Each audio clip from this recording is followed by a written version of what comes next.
ရုရှားနိုင်ငံကအလက်ဇန်ဒါလာဘယ်ဆော့ဆိုတဲ့လူဟာတိုက်ကန်တစ်ခါမှာ3နှစ်လောက်နေခဲ့ပါတယ်။3နှစ်လုံးဘာတရေမှအချောက်မခံခဲ့ရပေမဲ့လို့ရုတ်တရက်ကြီးသူ့တိုက်ကန်ကတရေ6လာတယ်လို့သူကဆိုပါတယ်။ဘယ်ကမှမသိတဲ့အတန်ကျဲကြီးတွေကြားနေခဲ့ရပြီးတိုက်ကန်တွေကပစ္စည်းတွေကလည်းသူ့လူရွေ့နေခဲ့ပါတယ်။ချောက်ဖို့အကောင်းဆုံးကတော့အလက်ဇန်ဒါနှစ်ခြားခြားအိပ်ပျော်နေတော့တယောက်ကသူ့ရဲ့လက်ကောက်ဝစ်ကိုအတင်းညှစ်ထားခဲ့တာပါ။အဲ့နဲ့အလက်ဇန်ဒါလည်းလန်နိုးလာပြီးတော့အိမ်တက်တနေရာမကျန်လိုက်ရှာခဲ့ပြီးမယ်ဘယ်သူကမှရှိမနေခဲ့ပါဘူး။ချောက်လက်မှုတွေကတနေ့တက်တနေ့ပိုပြီးဆိုးလာတာကြောင့်တိုက်ခန်းပြောင်းမှုပဲသူနောက်ဆုံးဆုံးဖြတ်ခဲ့ရပါတယ်။ Alex ကမနေ့ပြန်အိမ်ပြောင်းရတော့မှာပဲဆိုပြီးတော့နောက်ဆုံးအချိန်သူ့တိုက်ခန်းတွေကတရေကို record လုပ်ကြည့်မယ်လို့တွေးခဲ့ပါတယ်။အိမ်နာ record လုပ်နေရင်းနဲ့ထူးဆန်းတာတွေစပြီးတော့ဖြစ်လာပါတော့တယ် Я сразу же вскочил, включил свет. Это не может не напугать.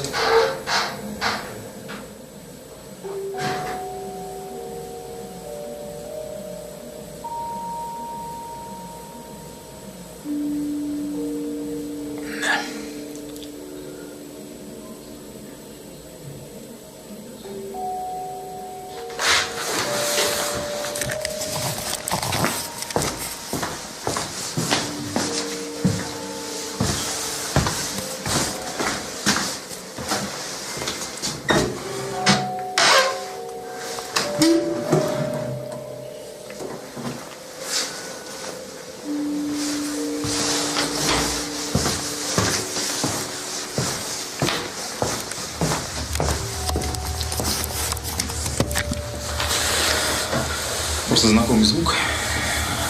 Так, изредка я услышал, похож. တိုက်ခန်းတွေကတနေရာကနေအတန်ကြီးတစ်ခုကြားရခဲ့ပြီး Alex ကအဲ့ဒီအတန်ကမီးပူချောင်ပြူတကားကနေဖြစ်တာလို့ထင်နေခဲ့တာပါ။အဲ့နောက်သူ့အိမ်ခန်းထဲမှာကင်မရာတစ်လုံးထောင်ပြီးတော့ record လုပ်ထားခဲ့ပြီးသူတငယ်ချင်းနဲ့အပြင်ကို2 နာရီလောက်ထွက်သွားခဲ့ပါတယ် Алло? Да, сейчас приеду, ага. Давай.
Alex ကအိမ်ပြန်လာပြီးတော့တန်းပဲအိတ်ခဲ့ပါတယ်။နောက်နေ့ရောက်တော့အိမ်ပိုင်ရှင်ကတိုက်ခန်းတော်တွေလာမယူနိုင်သေးဘူးဆိုတာကို Alex ကိုကြောင်းကြပါတယ်။အဲ့နောက် Alex ကမနေ့ကဗီဒီယို recording ကိုပြန်ကြည့်တော့ quality ကလည်းမကောင်းနေတာနဲ့နောက်တစ်ပုတ်ထပ်ပြီး record လုပ်မယ်ကွာဆိုပြီးအဲ့တိုက်ခန်းမှာနောက်တစ်ရက်ထပ်နေခဲ့ပါတယ်။ဒီတခါတော့မီးဖွင့်ပြီးတော့ကင်မရာကို record လုပ်ထားခဲ့ပါတယ်။မနေ့ကလိုပဲအိမ်မြေကို2 နာရီလောက်ထွက်သွားနေတော့မှထူးဆန်းတဲ့ຢာတွေကိုကင်မရာကထပ်ပြီးတော့ record လုပ်နိုင်ခဲ့ပါတယ်။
LS အိမ်ပြန်လာတော့သူ့ကင်မရာဇာတို့ဖြစ်နေတာကိုမြင်ပြီးတော့အတော်လေးလန်သွားခဲ့ပါတယ်။အဲ့ဒါနဲ့နောက်ထပ်6ကြားစရာတွေထပ်ပြီးတော့ record လုပ်နိုင်မလားလို့သူ့ရဲ့ကင်မရာကိုကန်ပြီးတော့ record လုပ်နေတော့မှ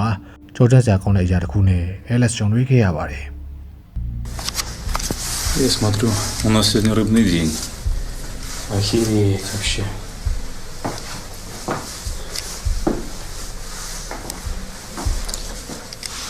Что там осталось? Слушай, ну вообще жесть. Ну что могу сказать? Это был последний день, поэтому мы уже... Блядь! О.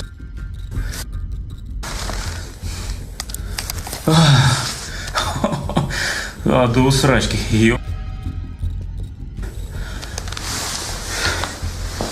Это можно вообще.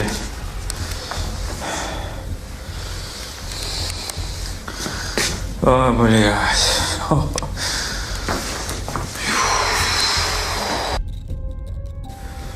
Так. ခြေရောက်တစ်စုံကတကားဝါမှာရက်နေတာကိုမြင်ကြရမှာပါခြေရောက်တွေပဲရှိနေပြီးတော့ကိုယ်တွေတစ်ခုလုံးကတော့ပျောက်နေခဲ့ပါတယ်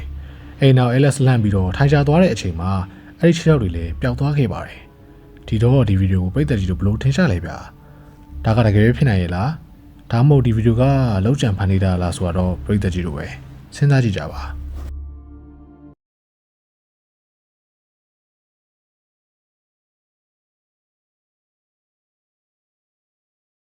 ဒီဗီဒီယိုကတော့ဂျပန်နိုင်ငံကပြန်ပြီးပြင်နေတဲ့ကျောင်းဘက်ကြီးတစ်ခုကိုဂျပန်လူငယ်တွေရောက်သွားပြီးတော့ဆက်စုကြည့်ခဲ့တာပါ။ကျောင်းရဲ့ဝင်ပေါက်ဝမှာတရေ6လန့်ပါတယ်လို့တတိပေးစာကတ်ထားရလောက်အောင်ကျောင်းကြီးကတရေတွေနာနာဘောတွေရဲ့6လန့်တာကိုခံနေရတယ်လို့ဆိုပါတယ်။ဒါပေမဲ့လည်းသူတို့နှစ်ယောက်ကအေးစီပါပဲကွာဆိုပြီးတော့ကျောင်းကြီးတဲ့ကိုဝင်သွားခဲ့ကြပါတယ်။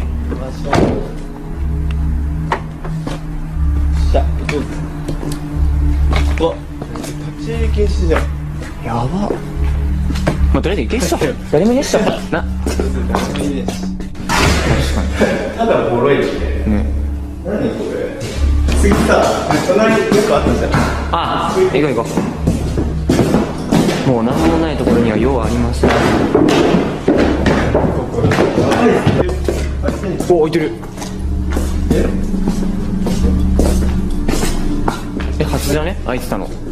開いてたら入るでしょ。もう入ってくださいって言ってんだよ。ここも2階あるじゃん。行こうぜ。使えるんだ。お、2階なんでこの部屋あるじゃん。行動ってある。登録何？わ、めっちゃ広い。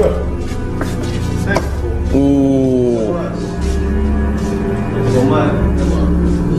広い部屋かなんか言ってなかった。確かに。でもここか？もし、本当だ。なんだっけ？コーンだっけ？これなんだっけ？何？この蜂みたいな黄色と黒のなんか。いや、知らねえ。俺は知るわけねえんだろ。工事なんてやったことねえよ。お前はいつかあれだよ。高知で働くんだよ。